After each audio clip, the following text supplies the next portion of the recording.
सिर्फ इतनी बात कहना चाहता हूं कि मैंने हिंदुस्तान का जो थोड़ा बहुत इतिहास पढ़ा है और अपने बचपन में जो देखा है, उसमें हिंदुस्तान की आम जनता ने मिलजुल के रहना सीखा था। मोहब्बत थी। मेरे उस्ताद थे, मेरे टीचर थे मौलवी अहमद बख्श, सरकारी मास्टर थे।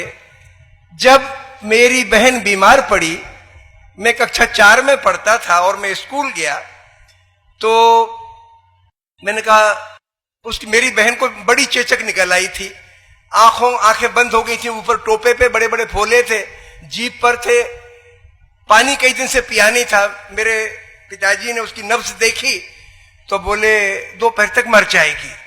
तो मैं स्कूल गया, तो हमने कहा मास्टर साहब आज मेरी बहन मर जाएगी दोपहर तक। बोले क्या हुआ उसको? हमने कहा उसको बड़ी चेचक निकली, कई दिन से खाया पिया नहीं है, उसने आंखें भी नहीं खोली है।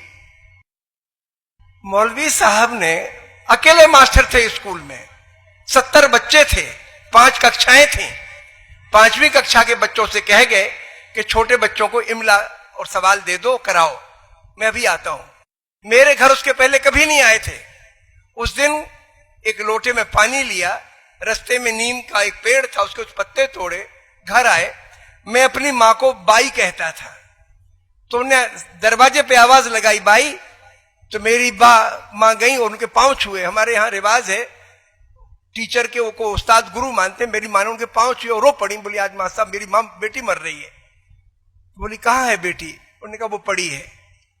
वो गए तो कुरान शरीफ में कुछ आयत हैं, दुआ की आयतें हैं, उन्होंने दुआ की और मेरी बेटी के वो पत्ते का पानी थोड़ा उसके चेहरे पे छिड़क दिया।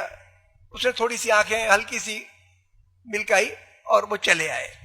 दोपहर की नमाज पढ़ी, फिर आए और फिर उन्होंने दुआ मांगी और फिर थोड़ा सा पानी छिड़का, तो मेरी बहन के ने थोड़ा सा मुंह खोल दिया। तो मेरी माँ से बोले कि भाई इसके मुंह में थोड़ा पानी डाल दो। आते रहे 2-3 दिन, वो मेरी बहन ठीक हो गया, जिंदा है। ये हमारे हिंदुस्तान की तहजीब है। भूल जाओ राजाओं ने क्या किया, गुंडों ने क्या किया, लुटेरों ने क्या किया। हिंदुस्तान का आवाम तो ये है। 70-80% हिंदुस्तान के मेहनत करने वाले मजदूर, कारीगर और किसान, मैं इनके बारे में कहता हूं, ये देश का नहीं खाते, चाहे किसी मजहब के हों, देश को खिलाते हैं।